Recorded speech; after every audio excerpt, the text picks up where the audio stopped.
E chega o momento da gente expor a palavra de Deus, e eu gostaria de convidá-los a abrir no Evangelho de Mateus, as suas Bíblias, Mateus capítulo 5, versículos de 13 a 16. As crianças vão permanecer conosco aqui no templo.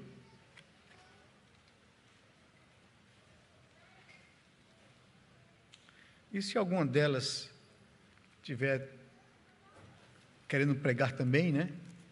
Tem aquela salinha ali que os pais podem acalmá-las. Mas fiquem à vontade. Crianças são crianças.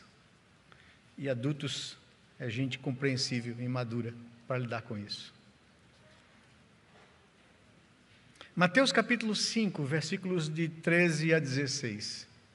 Eu gostaria de tomar esse texto como base para a nossa reflexão nesta noite. De antemão, quero avisá-los, eu não vou expor esse texto, eu vou usar esse texto para expor outra coisa, no que tange a minha responsabilidade pastoral, na condução da igreja, e pregar aqui os princípios e como a gente tem essa percepção de igreja e como a gente quer construir, nesse tempo que o Senhor nos confiou, o pastoreio da igreja aqui, de construir uma consciência de igreja no serviço do reino de Deus.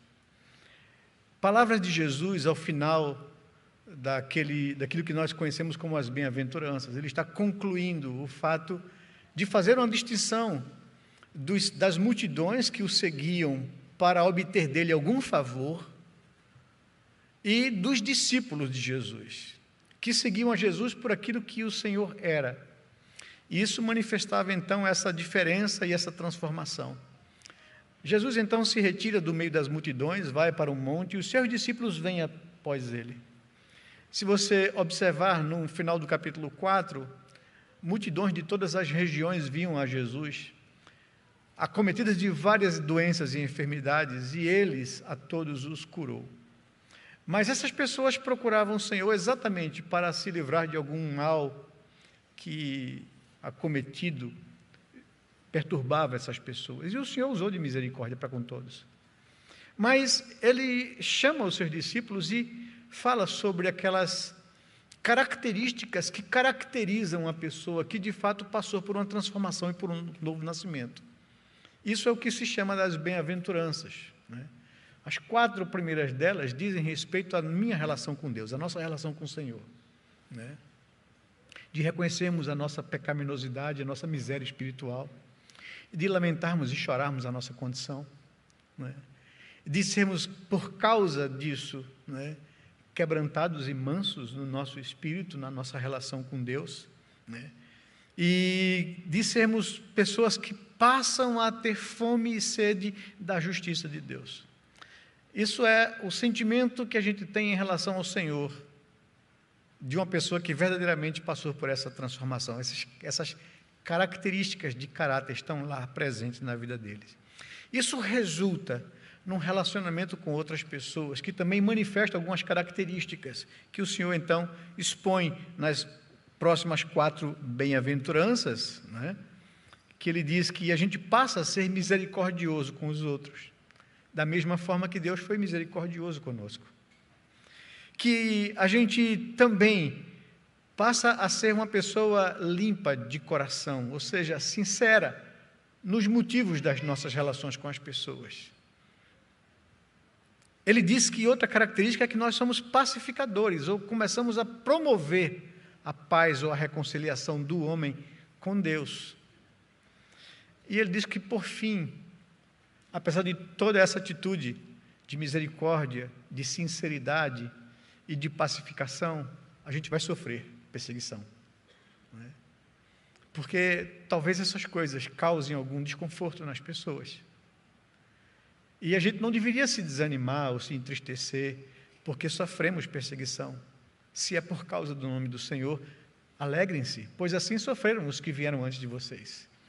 E agora ele conclui isso, né? Ele diz que essas pessoas que vivem essa vida com essas características de caráter em relação a Deus e aos outros, verso 13, ele diz: vocês são o sal da terra. Ora, se o sal vier a ser insípido, como lhe restaurar o sabor? para nada mais presta, senão para, lançado fora, ser pisado pelos homens. Vós sois a luz do mundo. Não se pode esconder a cidade edificada sobre um monte, nem se acende uma candeia para colocá-la debaixo de um alqueire, mas no velador, e assim ilumina a todos os que se encontram na casa. Da mesma forma, brilhe também a vossa luz diante dos homens, para que vejam as vossas boas obras e glorifiquem a vosso Pai que está nos céus. Esse texto é falado, aplicado aos discípulos de Jesus e trata dessa marca, ou dessa razão de ser, do povo de Deus, a igreja do Senhor. E nós somos uma igreja. E muitas vezes eu sempre me preocupo com o que as pessoas compreendem do que é ser igreja. Porque às vezes as pessoas, num contexto nosso, de um país colonizado por um cristianismo católico medieval, tem no conceito de igreja aquilo que a gente vai no final de semana para cultuar a Deus ou ser perdoado dos nossos pecados, para viver a nossa semana.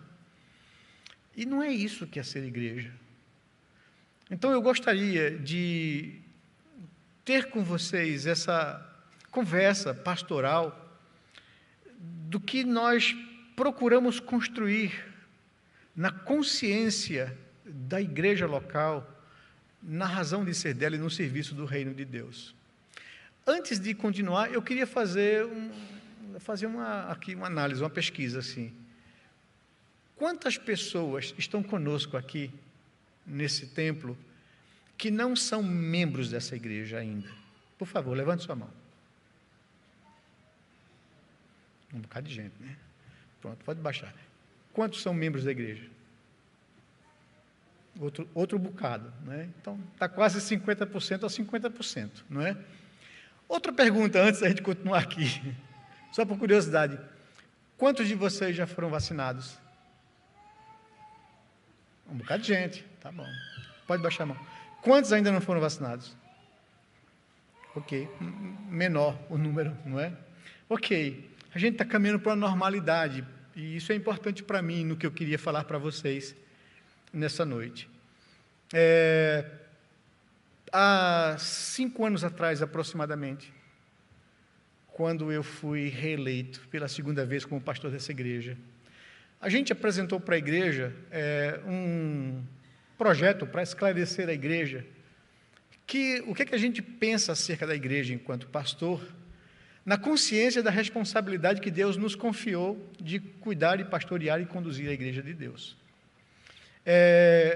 E eu gostaria de trazer essa reflexão para vocês nessa noite, e até mesmo uma retrospectiva, de que hoje a primeira igreja conta com uma equipe de 5 pastores, 6 evangelistas plantadores de igreja, e essa equipe vem sendo montada ao longo dos últimos 13 anos que eu estou aqui à frente da igreja, quando me foi confiado o pastoreio dessa igreja local. Cada um desses pastores, atuando com seus dons, com suas habilidades, em áreas que foram estrategicamente identificadas, que fazem parte de um projeto de igreja e de serviço ao reino de Deus. Então, a montagem dessa equipe de pastores tem um propósito, para cobrir áreas da igreja, para que ela seja de fato uma igreja relevante e excelente no serviço que presta ao reino de Deus, de proclamar o Evangelho ao mundo e ao local onde a gente está implantado. Temos um ministério de missões atuante, com um projeto sólido de plantação de novas igrejas. Temos 5 campos sendo plantados nesse projeto Mata Norte, mais um campo aqui na área mais urbana, Itamaracá, que não é tão urbana, mas está mais próximo. E também um trabalho de apoio, de fortalecimento a outros projetos de plantação no Nordeste do Brasil e também fora do Brasil, no mundo. Nós somos parceiros de outros missionários. Nesse período, nós organizamos 3 novas igrejas, Vasco, Torre e Aldeia. Investimos no preparo e na ordenação de pelo menos 5 novos pastores, sem contar com os plantadores no IBN, que nós investimos todos os anos na formação de pessoas para plantar igrejas nesse nosso Brasil. Construímos com muita luta e esforço esse lugar de adoração a Deus e de serviço. Ele tem servido com o propósito de promover encontros, congressos, eventos que promovam o fortalecimento de cristãos, de igrejas e do povo de Deus em geral. A gente tem tido a grata satisfação de ser um instrumento disso. Ultimamente tivemos aqui, não presencialmente, mas de online, um congresso de mulheres, né? Maria não vai com as outras, onde tivemos inscritas e participando 33 mil mulheres. Isso é uma bênção de Deus. E nesses próximos 5 anos, nesse novo mandato que me foi confiado, ainda temos como projeto a construção do prédio de educação aqui atrás, para futuramente, essa é a intenção do nosso coração, montarmos uma escola confessional para a educação e formação dos nossos filhos. E também um prédio um edifício garagem, que tem por objetivo, além de acolher vocês, né, no culto, gerar renda e finanças para manter toda essa estrutura. Então, a gente tem trabalhado com isso enquanto igreja local, com esses propósitos. Por que eu falo tudo isso? Porque eu quero que vocês entendam esse projeto, e vocês que chegam aqui conosco, quase metade do público aqui presente, entendam o projeto, e se vocês se tornarem membros, comprem essa ideia, e coloquem as suas vidas e dons como serviço ao reino de Deus, para que a gente possa cumprir a missão que nos foi confiada. Mas tudo isso que nós temos realizado demanda planejamento, projetos, propósitos claros de serviço ao reino de Deus. Toda igreja ou denominação tem uma identidade, né? Por isso que há várias igrejas protestantes, porque começaram com essa proposta de igrejas nacionais, cada uma com suas próprias identidades. Na Alemanha, igreja luterana; na Escócia, igreja presbiteriana; na Inglaterra, igreja anglicana, né? Era uma proposta do século XVI, de acabar com aquele conceito de uma igreja universal, de um controle central, para igrejas nacionais, onde o próprio povo, né, seria, vamos dizer assim, a igreja de Deus, e não um clero ordenado. Então, a gente sabe que toda denominação protestante, evangélica, ela tem sua identidade. Toda igreja local tem sua própria identidade. E todo pastor, a quem foi confiada a condução e o cuidado de uma igreja local, precisa entender essa identidade, respeitar essa identidade, e ele não deve querer mudar a identidade de uma igreja. O que deve, então, o pastor fazer? Qual é o trabalho de um pastor que conduz a igreja que lhe foi confiada? Ele deve ajudar a igreja local na construção de uma forte consciência do seu papel no serviço ao reino de Deus. E não adianta de nada a gente se reunir finais de semana para vir ao culto, prestar um culto a Deus, e isso ser a nossa razão de ser como cristãos, porque não é isso que é ser igreja. Então, qual é o trabalho de um pastor, de um líder que Deus colocou para cuidar da igreja, da noiva dele, que ele comprou com o seu próprio sangue?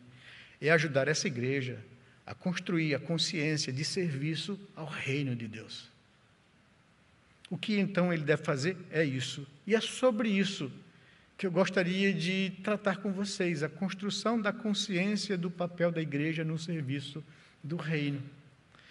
Em primeiro lugar, eu gostaria de chamar a sua atenção para a consciência da necessidade de propósito, de planejamento, e da consciência que há preço a pagar, que há dificuldades a enfrentar no mundo, muitas vezes que é hostil à igreja e ao cristianismo, principalmente no momento que a gente vive hoje, onde há uma luta para quebrar valores, né?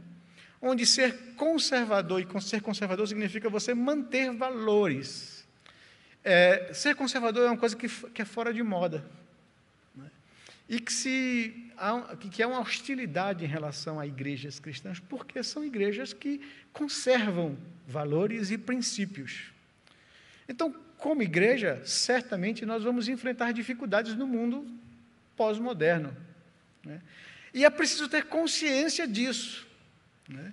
Para que a gente não venha sucumbir ou não venha ser enredado pela proposta de um mundo e se tornar liberal e irrelevante, porque o que faz diferença é ser diferente no mundo igual. E é exatamente isso que o Senhor Jesus está dizendo aqui em Mateus capítulo 5, versículo 13 a 16. Quando ele diz: se vocês que são o sal da terra vier a se tornar sem sabor, insípido, como vai restaurar o sabor da igreja?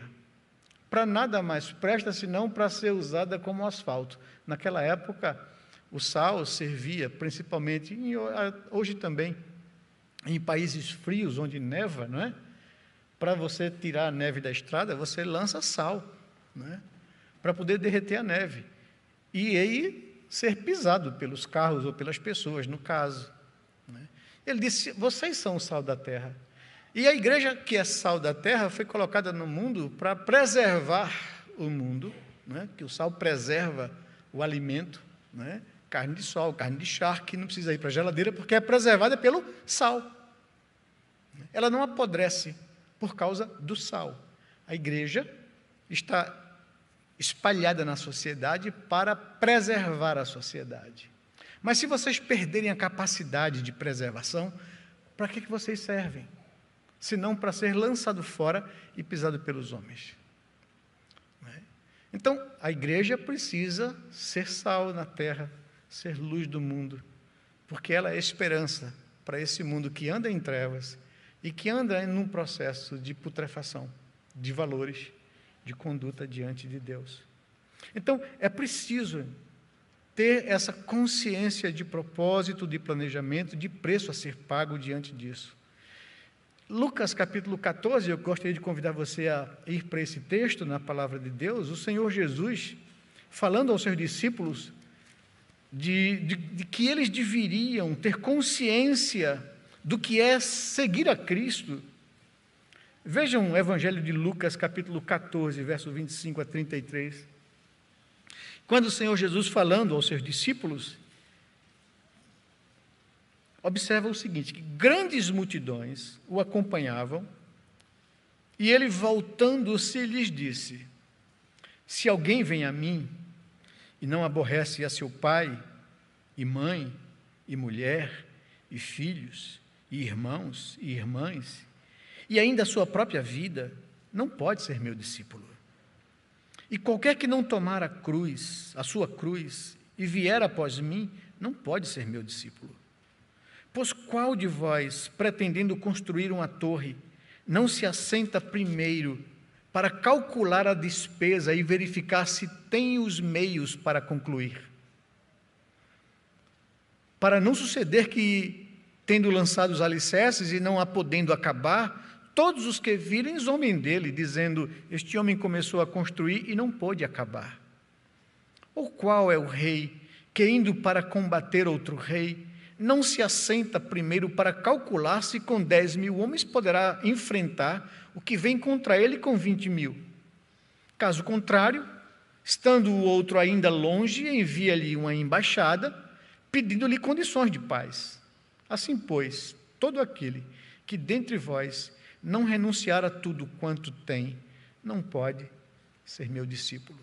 O que o Senhor está querendo falar é que seguir a Ele implica em risco, implica em perdas, implica em dificuldades. E se eu não estou disposto a isso, é melhor que eu não o siga. Veja que ele está falando às multidões que vinham a ele. Ele está advertindo das dificuldades de que é segui-lo, que haverá rejeição no próprio seio familiar, né? E ele disse: se você não está disposto a me seguir, então não faça isso, porque você vai encontrar dificuldades. Jesus adverte aqueles que queriam segui-lo antes de virem deveriam parar, calcular o preço de segui-lo, pois havia um preço, haveria riscos, perdas e dificuldades. Nós fomos criados à imagem de Deus. O que eu quero dizer com isso é que na sua vida particular você deveria sempre calcular, analisar, planejar, projetar toda e qualquer decisão que você toma, principalmente seguir a Cristo. Como uma igreja local, em servir a Deus, nós também precisamos ser uma igreja que pensa, planeja, projeta, avalia. Porque nós fomos criados à imagem de Deus. Ou seja, Deus planeja. Deus é um Deus que realiza os seus planos. E é um Deus que avalia os seus planos.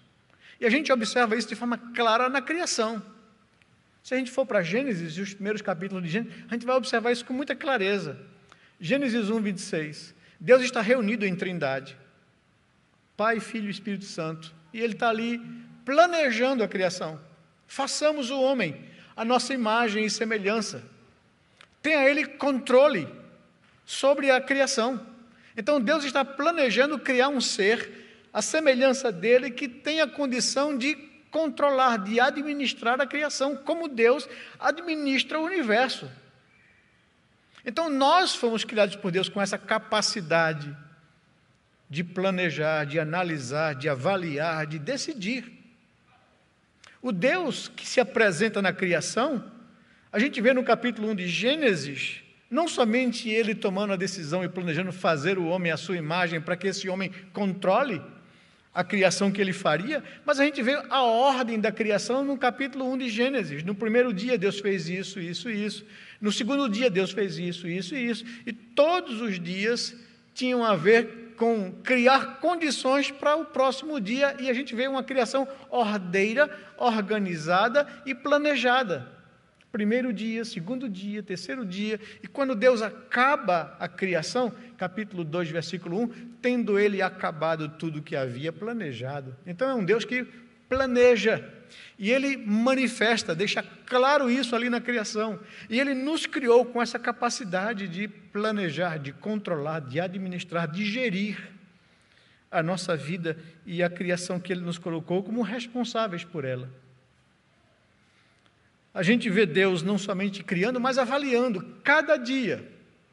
Quando Ele executou o que Ele planejou, Ele avaliou, viu que era bom e deu ok.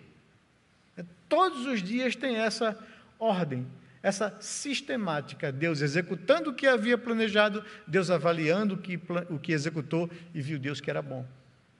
Então, Ele é um Deus que planeja, que executa, realiza aquilo que planeja, e é um Deus que consegue avaliar aquilo que fez.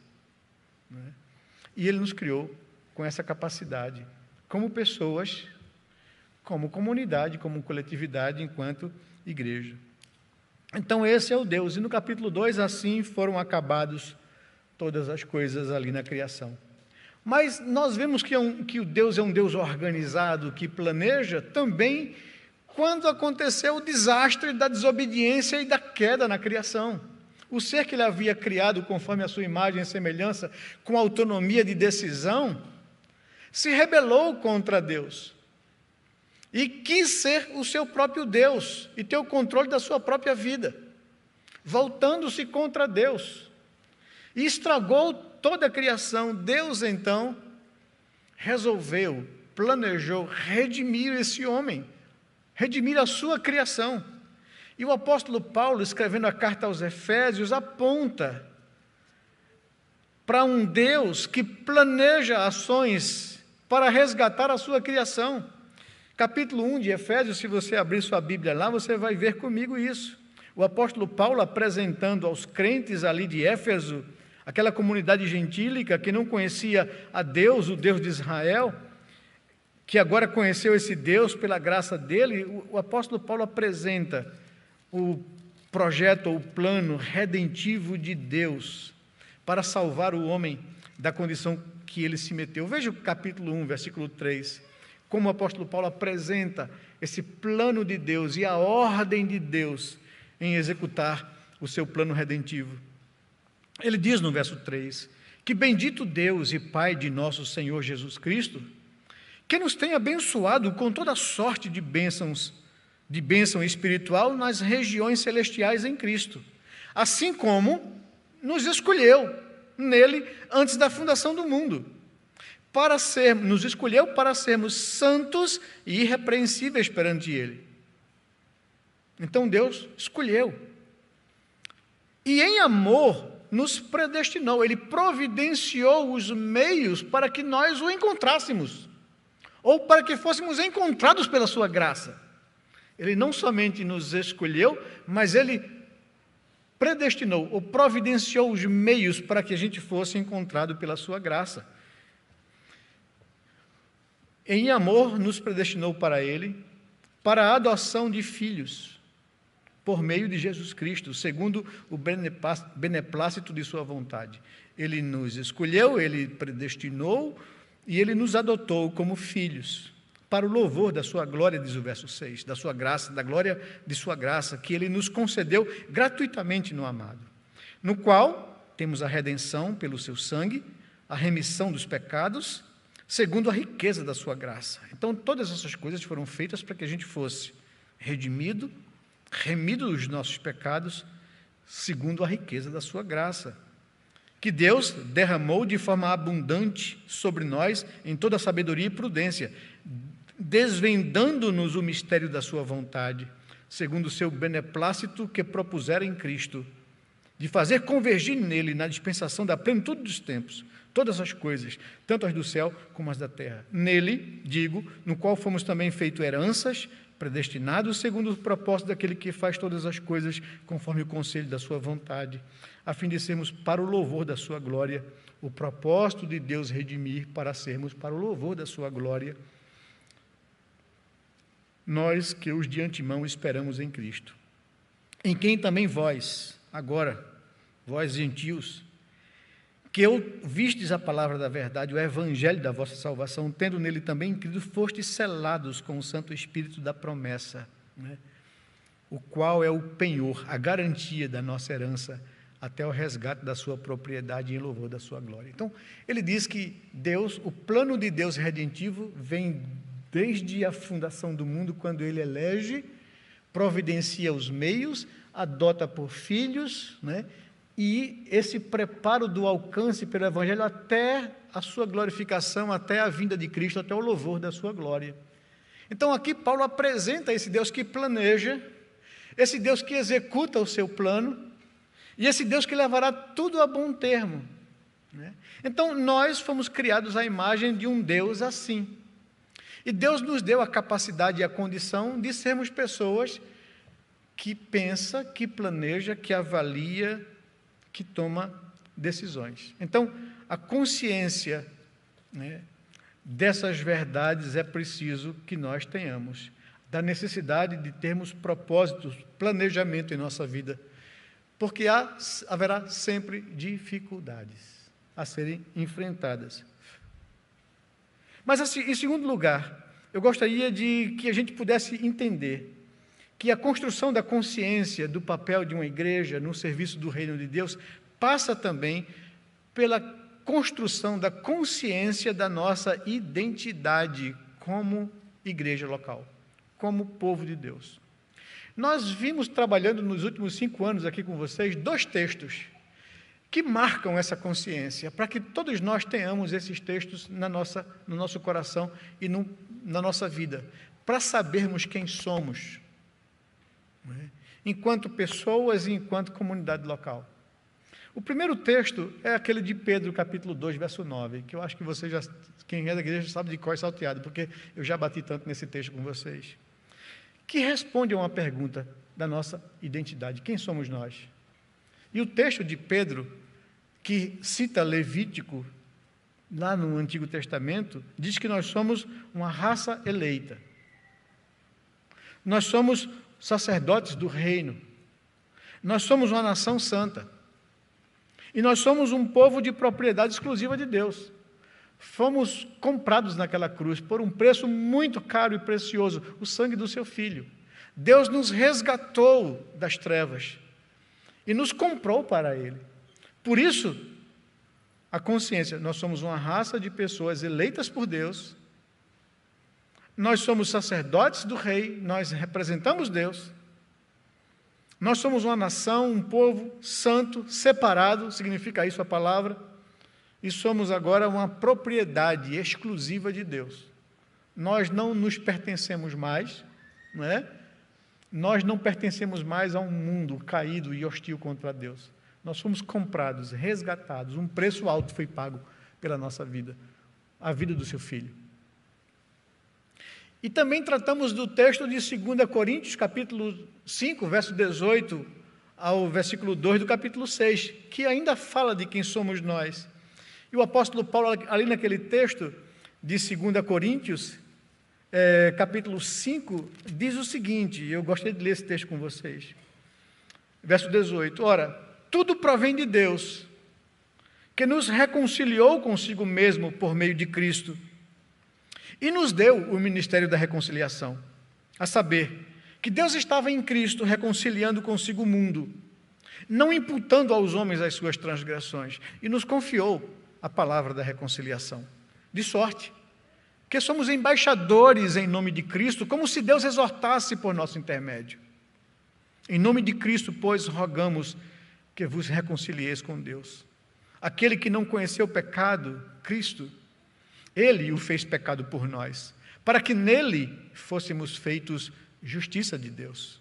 E nós, na qualidade de cooperadores com Ele, também vos exortamos a que não recebais em vão a graça de Deus, porque Ele diz, eu te ouvi no tempo da oportunidade, eu te socorri no dia da salvação. Eis agora o tempo sobremodo oportuno, eis agora o dia da salvação. E nesse texto aqui de Paulo, na segunda carta aos Coríntios, 3 coisas eles destacam que nós somos e que faz parte da nossa identidade como povo de Deus. Ele nos deu o ministério da reconciliação, nós fomos reconciliados com Ele, né? Somos embaixadores de Cristo. Um embaixador é alguém que representa, no caso político, né, o seu país noutra localidade estrangeira, né? Nós representamos Deus aqui nesse mundo, nós somos embaixadores de Deus. E nós somos cooperadores com Ele no Evangelho, no resgate, na salvação de pessoas. Então, isso é a identidade de um povo que foi resgatado por Cristo Jesus. Isso é a identidade de uma igreja local. Que a igreja local não é o prédio, somos nós aqui as pessoas. O local é construído para que a gente se reúna, para adorar a Deus. Mas nós podemos nos reunir sem o local. Nós que somos igreja, nós que somos uma raça eleita, nós que somos sacerdotes do reino, nós que somos uma nação santa, nós que somos um povo de propriedade exclusiva de Deus, nós que fomos reconciliados com Deus, trazidos de volta à sua presença, nós nos foi confiado ser embaixador de Deus no mundo. Nós nos tornamos cooperadores com Cristo na obra de redenção. Essa é a nossa identidade. Eu preciso ter consciência disso. Porque não é só frequentar uma religião, não é só ser membro de uma religião, não é só vir a uns cultos no final de semana. Eu preciso ser parte disso. Isso é a minha identidade enquanto povo, enquanto família, enquanto igreja de Deus. É preciso desconstruir esse conceito católico medieval de que a gente vai à missa ou ao culto para resolver os nossos pecados cometidos e aí a gente volta para viver a vida normal. Nós somos igrejas a todo momento, em qualquer lugar. Representamos a Cristo, somos embaixadores dele, cooperadores com o Evangelho redentivo de Cristo Jesus. Onde o Senhor nos colocar, onde nós estivermos, no trabalho, na escola, na academia, onde o Senhor nos colocar, nós somos igreja e representamos a Cristo Jesus. Nós não somos igrejas apenas aqui e agora. Aqui é a celebração de um coração grato a um Deus que nos redimiu. Mas nós somos igrejas a todo momento e não deixamos de ser em lugar nenhum. Temos que ter a consciência disso, para vivermos de fato uma vida de serviço que agrada a Deus. E esse é o trabalho e a responsabilidade de um pastor. Ajudar o povo e a igreja a construir essa consciência de serviço ao reino. Mas, em terceiro lugar, é necessário, na construção da consciência do papel da igreja no serviço do reino, a construção da consciência da nossa missão. Né? Consciência da nossa identidade e agora consciência da nossa missão. E esses dois textos aqui falam da nossa missão. Por que Deus nos fez o que somos? Né? Uma raça eleita, sacerdotes do reino, uma nação santa, um povo de propriedade exclusiva sua. Por que Ele nos reconciliou com Ele mesmo? Por que Ele nos tornou embaixadores de Cristo?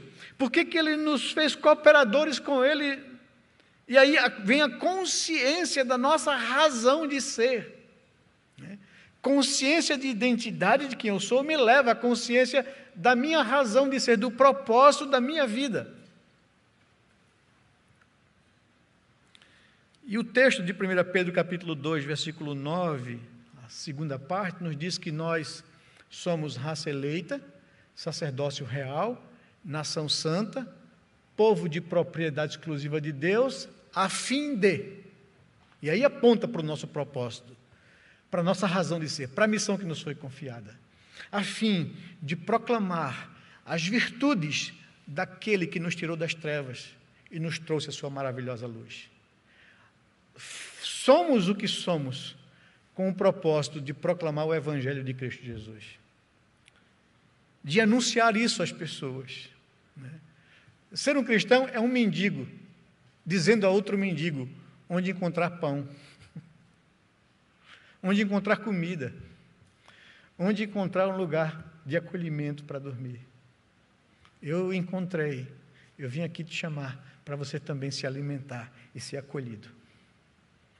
Ser cristão é você comunicar a outros, pecadores como você, onde está a graça de Deus para te trazer paz ao coração e perdoar tuas culpas e pecados. Então essa é a nossa missão, proclamar as virtudes de Cristo ao mundo. Em 2 Coríntios, capítulo 5, verso 18, o texto nos diz que, olha, tudo provém de Deus, a salvação provém de Deus, que nos reconciliou consigo mesmo por meio de Cristo. E nos deu, e nos confiou, o ministério da reconciliação. Né? Deus, então, nos confiou o ministério da reconciliação.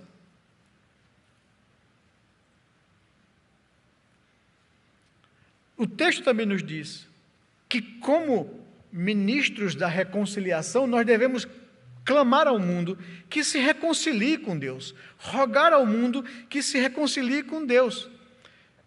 Veja bem o versículo 20, de sorte que somos embaixadores em nome de Cristo, como se Deus exortasse o mundo por nosso intermédio, em nome de Cristo, pois, rogamos que vos reconcilieis com Deus. Então, Ele nos confiou essa responsabilidade, ou seja, o ministério da reconciliação. Né? Nós somos ministros, né, de uma nação, de um reino que não é desse mundo, e a nossa função é ser ministro da reconciliação, ou seja, promover a reconciliação do homem com Deus. Né? Essa é a nossa missão. Rogar ao mundo que se reconcilie com Deus. E o texto continua, o verso 21, o verso 1 do capítulo 6, e nós, na qualidade de cooperadores com Ele, também vos exortamos a que não recebam em vão a graça de Deus. Né? Não recebam em vão, exortar que o mundo não despreze a graça e o amor de Deus revelado naquela cruz, porque Deus deu a vida do seu Filho. Nós vimos a mensagem do pastor Augusto hoje pela manhã, quando Abraão foi provado por Deus a sacrificar o seu próprio filho, e aquilo ali era apenas um teste, uma prova, aquilo não iria acontecer, não iria a cabo, mas um dia, e aquilo ali representava isso, era tipo do que ia acontecer no futuro. Um dia Deus deu a vida do seu filho no Monte Calvário, e não teve ninguém para pará-lo. Ele entregou a vida do seu filho como sacrifício, como holocausto, para satisfazer a sua justiça, para salvar a mim e a você, para salvar o homem pecador. E nós devemos rogar ao mundo que não receba em vão essa graça misericordiosa de Deus, não despreze o amor de Deus, porque o texto diz: eu te ouvi, Deus ouve o pecador no tempo da oportunidade e socorre ele no dia da salvação. Eis agora o tempo sobremodo oportuno. Aproveita a oportunidade. Essa é a nossa missão, rogar ao mundo isso. Proclamar as virtudes de Cristo, levar ao mundo a reconciliação, rogar ao mundo que se reconcilie com Deus, exortar para que eles não recebam em vão essa graça de Deus concedida ao homem. E o texto também nos aponta qual é a nossa mensagem, qual é a mensagem desse ministério da reconciliação, qual é a mensagem do Evangelho. O verso 19 nos diz: a saber, Deus estava em Cristo, reconciliando consigo o mundo, não imputando ou não colocando na conta dos homens a sua culpa, não imputando aos homens as suas transgressões. E ele nos confiou a palavra da reconciliação. O verso 21 nos diz: aquele que não conheceu o pecado, Jesus, Deus o Pai, o fez pecado por nós, para que nele, em Cristo, nós fôssemos feitos justiça de Deus. Esse é o conteúdo da nossa mensagem. É isso que nós devemos anunciar às pessoas do mundo. Deus não está colocando na nossa conta as nossas transgressões e culpas, Ele colocou na conta do seu Filho. Ele é o nosso substituto. Ele pagou o preço da nossa culpa, caiu sobre Ele a nossa condenação. E Deus nos oferece gratuitamente a salvação por causa de Cristo Jesus. Essa é a mensagem do Evangelho. Loucura para o mundo, de fato e verdade. Mas essa é a mensagem que nós devemos anunciar ao mundo e proclamar essas virtudes de Cristo Jesus. Mas em quarto e em último lugar, o nosso trabalho na condução da igreja, na construção da consciência do papel da igreja local no serviço do reino de Deus, está baseada na consciência da promessa que nos conduz a sermos determinados no serviço de Deus. Aqui não há mérito humano, não é? Todos nós sabemos que o que somos, e nós somos débeis, nós somos pecadores. Não há nenhum daqui dos pastores que são pessoas assim, sobremodo excelentes. Somos humanos, pecadores, cheios de contradições e falhas. Temos virtudes sim, dons que Deus nos deu para poder instruir a igreja. Temos fraquezas, muitas. Porque o mérito não é de A, de B ou de C, não é do pastor, mas é de Deus. E aqui está a promessa que nos dá ânimo para continuar a jornada, apesar das dificuldades, apesar das decepções, apesar das frustrações, dos desencantos. Deus nos dá graça para continuarmos a caminhada, e é isso que nos anima, ou reanima, ou nos faz ser determinados no cumprimento da missão. É a consciência das promessas de Deus, que se encontra lá em 1 Coríntios, capítulo 15, verso 58. É isso, né, que dá força, né, na hora das dificuldades e lutas. Capítulo 15, verso 58, texto conhecido também, que a gente trabalhou muito com vocês, e vem trabalhando. Conclusão de Paulo de um raciocínio que ele vem construindo acerca da ressurreição, da vitória final em Cristo Jesus. Ele diz: portanto, por causa dessas coisas, meus amados irmãos, sejam firmes, sejam inabaláveis, sejam sempre abundantes na obra do Senhor, sabendo que no Senhor o vosso trabalho não será vão, não será inútil. Essa é a promessa que nos anima a fazermos a obra confiado nessa palavra de Deus, que o esforço que a gente faz enquanto pessoas, enquanto pastor, enquanto igreja, não será inútil, não será em vão, por causa de Deus e da graça e da promessa dEle. 3 coisas ele diz que nós devemos se manter, ou olhar para elas: ser firmes de propósito, em cumprir aquilo que a gente tem tido de Deus como plano, como propósito de vida, como igreja local. Sejam inabaláveis diante das dificuldades, que serão muitas na caminhada cristã, e sejam sempre abundantes na obra do Senhor. Se dê por completo. Esse dia eu estava lendo uma frase do saudoso Ariano Suassuna, né? Dizendo que consciência, né? De que eu sou pouco, eu sei pouco, mas eu dou de tudo o que eu sou. Né? Então, é algo assim que a gente tem que ter consciência. Né? Nós não somos muita coisa, mas nas mãos do Senhor nós podemos, né, realizar a obra por causa das suas promessas. Né? Ser firme de propósito, ser inabalável diante das dificuldades e ser sempre abundante, dar o seu melhor na obra do Senhor. A promessa que serve como estímulo é essa, sabendo que o trabalho, quando feito na dependência do Senhor, nunca será em vão. Né? É isso que o apóstolo Paulo está destacando aqui, sabendo que no Senhor o vosso trabalho não será em vão ou não será inútil. E essa é a nossa esperança, essa é a nossa confiança, é por isso que a gente trabalha, e essa é a consciência que eu queria que a igreja tivesse a cada dia. Né? Às vezes, com muita sinceridade, eu vejo pessoas que por curiosidade, ou então, sei lá, estão buscando alguma coisa, entram aqui na igreja, né, se sentam aí nos bancos, começa o culto a acontecer, a pregação a rolar, a pessoa por algum motivo, não gostei, se levanta e vai embora. Eu no meu coração digo amém. Veio, fez o test drive e disse, não é isso que eu quero. Porque a igreja não é mercado. Igreja não é uma prateleira ou uma vitrine que as pessoas vêm para satisfazer ou não satisfazer. Igreja é lugar de serviço. É lugar de compromisso com Deus. É por isso que ele falou que quem quer vir após mim e não está disposto a ter perdas, é melhor não vir. Não é? Então, é muito sério essa questão de seguir a Cristo. Porque nós representamos a Ele no mundo. E a nossa representação pode glorificar a Deus, ou a nossa representação pode envergonhar o nome de Deus. É por isso que a gente vê que tantas vezes acontece, né, dessas confusões de tudo quanto não é católico ou espírita no nosso país é evangélico. Né? E aí cabe de tudo nesse caldeirão. De gente séria e de igreja séria, e de gente mal intencionada e pilantra e que quer viver do ministério. E aí uma pessoa dessa dá uma mancada, uma melada e cai em cima de todo mundo. Não é?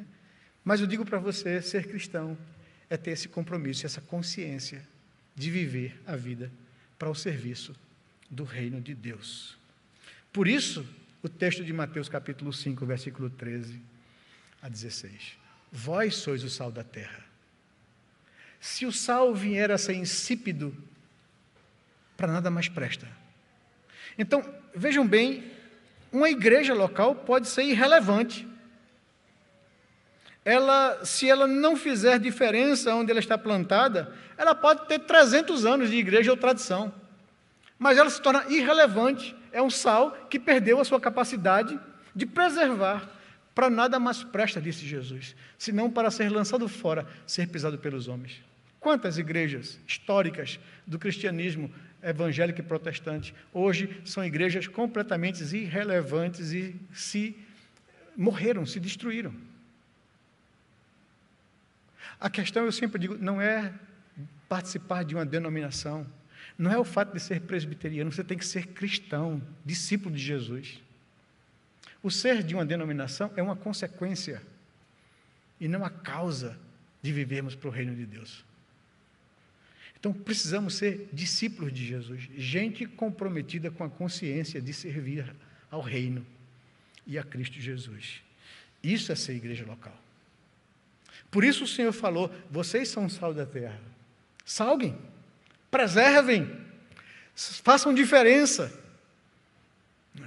Vocês são a luz do mundo, não se esconde uma lamparina embaixo de um alqueire, de um balde, mas se coloca ela no velador, no lugar de destaque, ela ilumina a casa toda. Não se acende uma lâmpada e coloca-se um balde sobre ela para que ela não ilumine.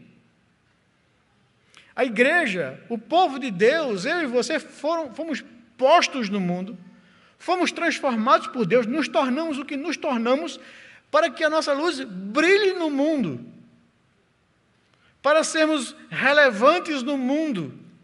Por que isso? para vaidade pessoal nossa, ou de uma comunidade local, ou de uma pessoa. Não, em hipótese alguma. O texto de Jesus é claro. Vocês precisam brilhar, vocês precisam se expor, vocês precisam serem relevantes no mundo. Vocês precisam ter consciência de quem vocês são e deixar isso claro para o mundo. Por quê? E ele diz isso no verso 16: assim brilhe a vossa luz diante dos homens, para que eles vejam as vossas boas obras, a vossa conduta, a vossa vida, e glorifiquem ao Pai que está nos céus. Então nós existimos para fazer que o mundo olhe para Deus. Eu tenho visto nessas Olimpíadas, coisas maravilhosas nessa área. Gente que conquista medalhas de ouro e coloca na sua touquinha só lhe deu glória. Gente que conquista e chega às câmeras para ele e diz: eu só estou aqui, só consegui isso por causa da graça de Deus, da misericórdia dele. A ele seja a glória. A gente vê uma menininha de 13 anos de idade, skatista aí brasileira, lá do Maranhão, arrasando na Olimpíada, chamando a atenção do mundo, e o que é que ela diz? É glória de Deus, eu orei por isso, e Deus me concedeu essa graça para que o nome dele seja exaltado.